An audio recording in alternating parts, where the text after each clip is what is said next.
Good evening from San Ignacio Town with the 9 o'clock news. I am Tefara Martinez. In the headlines today, football player Deon McCauley releases a message on his condition. A man who was shot by police earlier this month is charged with for murder. And a Belize City feeding program gets a donation from a group of teenagers. Those are the headlines. Stay tuned for the details of those and other stories after these messages.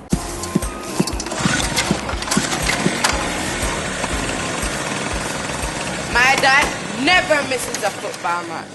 Me neither.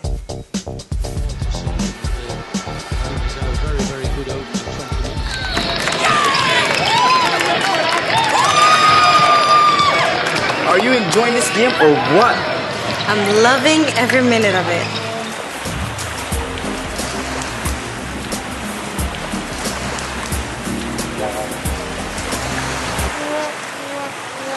I can't miss this game, but I can't see it either. Here, now you can. The game's on me. Now, wherever there's internet, you don't have to miss a single minute of TV. And the best part of MyTV is its cost as little as $10 monthly for Central TV and Internet's customers.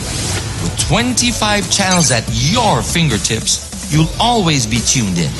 MyTV is available only at Central TV and Internet. Log on and discover a new world of mobile TV. Hey, do you happen to have a beer? Belize's prolific football player and goal scorer in the World Cup qualifying tournament, Deon McCauley, has been out of the headlines locally for a while now.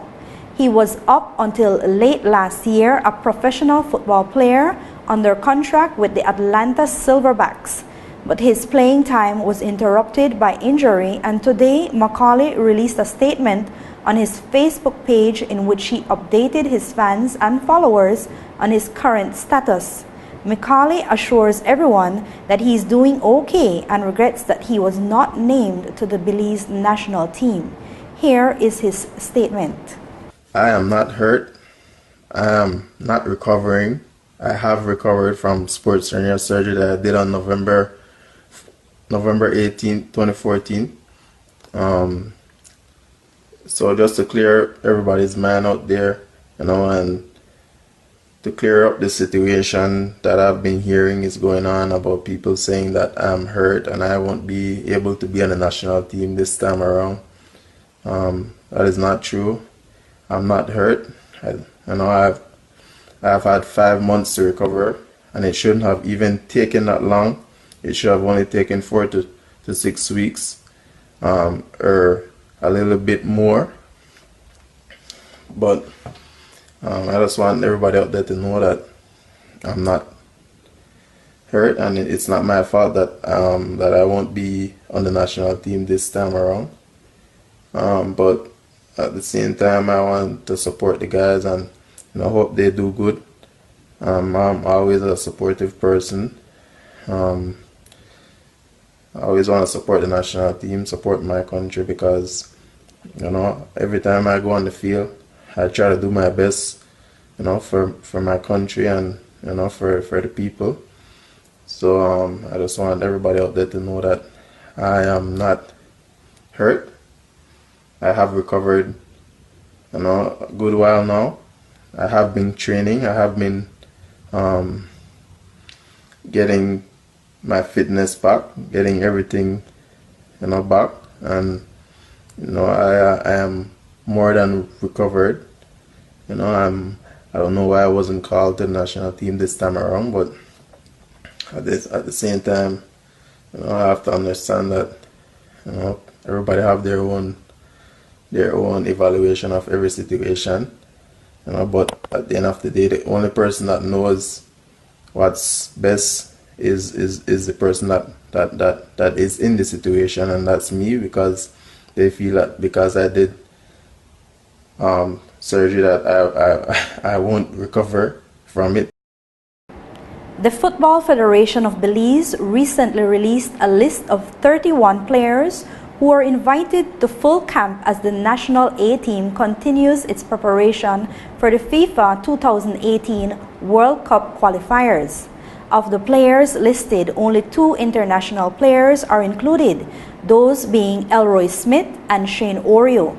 The Jaguars of Belize will be going up against the Cayman Islands national team in the first match of the qualifying tournament on Wednesday night of next week. The game will be played at the FFB Stadium in Belmopan. A man who was injured by police in a shooting incident on March 4th was arraigned on a charge of murder yesterday in Belize City. 32-year-old Jervis Valencia Diamond was released from the Carl Huchner Memorial Hospital and taken straight to court by police, where the charges were read to him. According to the Amandala newspaper, Diamond was charged for the murder of 36-year-old Moses Irvin Conquest. He was also charged for attempted murder, use of deadly means of harm, and dangerous harm. This is in relation to the shooting of 23-year-old Tristan Gordon. In addition to those charges, Diamond is also charged with 2 counts of aggravated assault allegedly committed against 2 police officers. As reported previously, the shooting incident happened on the night of Wednesday, March 4th on Mayflower Street, during which Conquest was killed and Tristan Gordon was shot in the leg.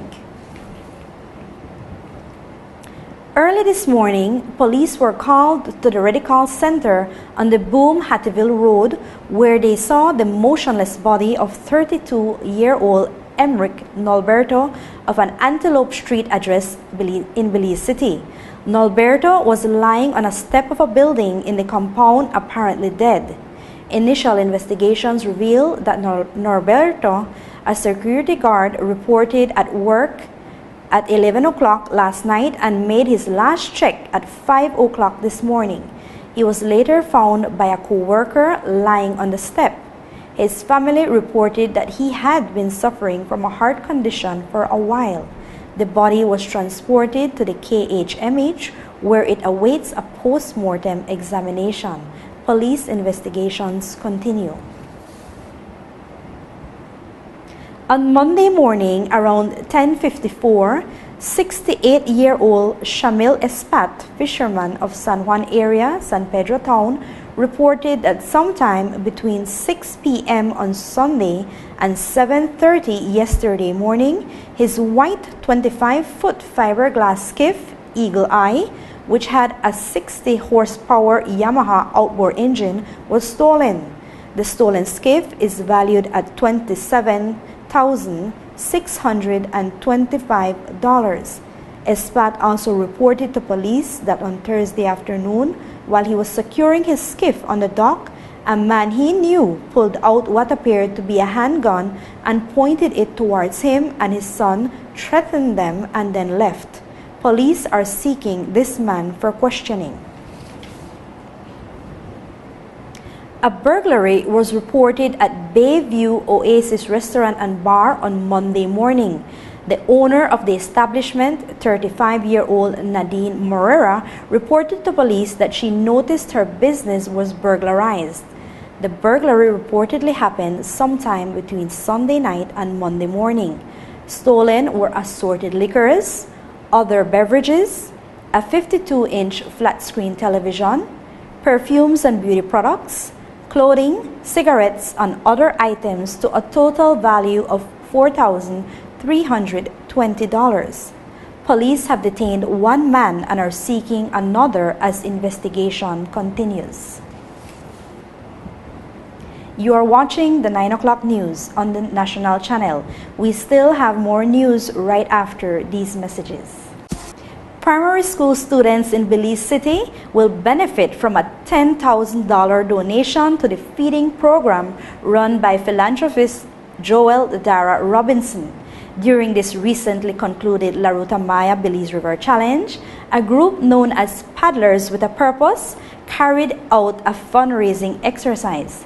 The members of the group are 15-year-old Mayank Chala, 18-year-old Kyle Encalada, and 16-year-old Richard Kwatwani. The Amandala newspaper today reported that the Paddlers with a Purpose raised $8,000 and the father of one of the paddlers contributed an additional $2,000. Since Darras's feeding program was started, the donation of the $10,000 from the teenagers is one of the largest contributions made to the initiative. Jamaicans have begun preparation for the visit of the President of the United States of America, Barack Obama. The Jamaica Observer today reported that President Obama will be in Kingston on April 9th for a meeting. From Kingston, President Obama is scheduled to travel on to Panama for the Summit of the Americas on April 10th and 11th. Regional leaders, Belize included, are expected to have an encounter with President Obama at an event which will feature discussions on issues of security and trade between the USA and CARICOM. The Daily Mail, a newspaper from the United Kingdom, today published what is classified as an exclusive interview with Bill Wilkinson. For most people, that name does not ring a bell, but Wilkinson was the Grand Wizard of a unit of the Ku Klux Klan in the United States known as the Invisible Empire Knights. 30 years after he disappeared in 1984, the Mail Online found Wilkinson in San Pedro town and did a one-on-one interview with him. Here is the interview that the Mail Online did with Wilkinson. Life is real good. It's full of, at least the island that I'm on, San Pedro is full of very friendly people and honest and have a good relationship with them. Some people would be a little confused, perhaps mystified by your decision to, after 8 years at the head of one of the most racist organisations in the world. That was 10 years, and we don't define ourselves as racist. Let me say that the cross is an inspiration, a sign of the Christian religion, a symbol of faith, hope, and love. We do not burn but light the cross to signify that Christ is the light of the world. People might be a little confused about your decision to move to an island entirely populated by black and minority groups. Yeah, that's just because they've never been here. Every day, as you've just shown us today, you intermingle with blacks, with Mayans, with Spanish. You have admitted that you're friendly with people, you have friends. People have said to me that they are your friends. That is intermingling with other races. Well, that's your definition. But do you not understand that that's hypocritical? What you're saying is hypocritical. No, segregationist. No, you just choose to misdefine segregation. We in the South, in the 50s, 60s, forever, there was blacks and whites and everything living in the community. Now, by choice, the blacks lived in one area, the whites lived in another mostly.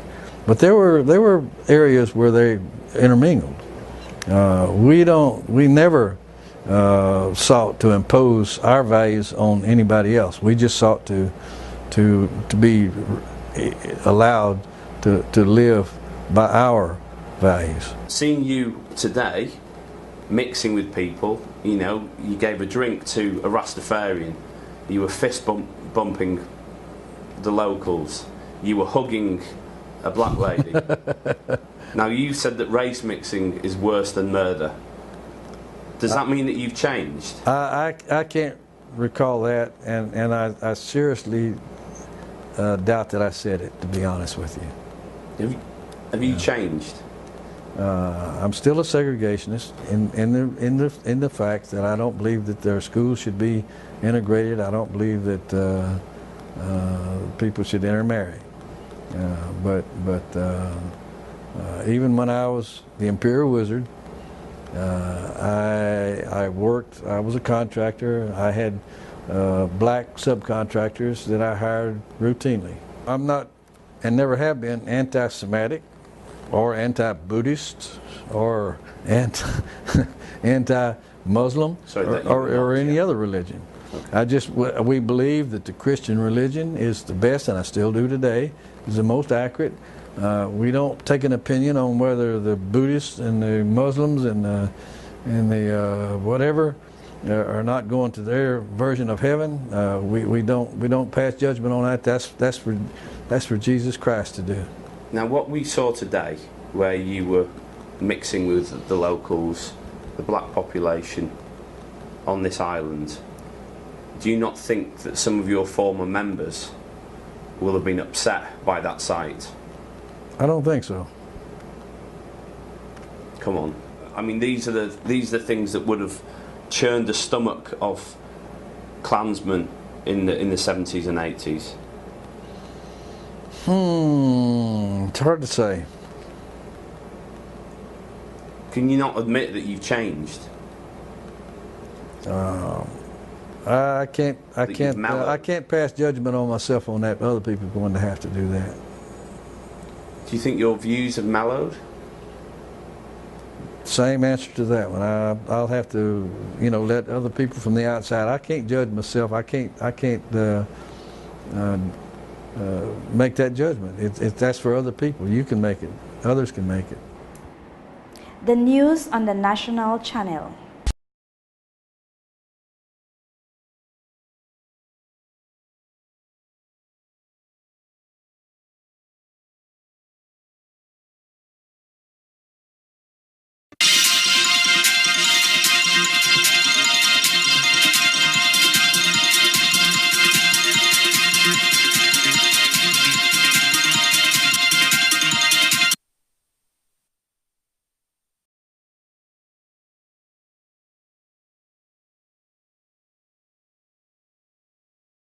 To end the news, here are the headlines again. Football player Deon McCauley releases a message on his condition. A man was shot by police earlier this month and is charged for murder.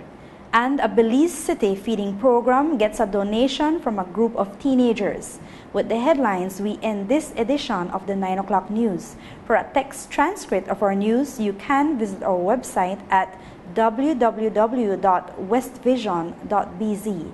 Thank you for joining us. I am Tifara Martinez. Have a good night.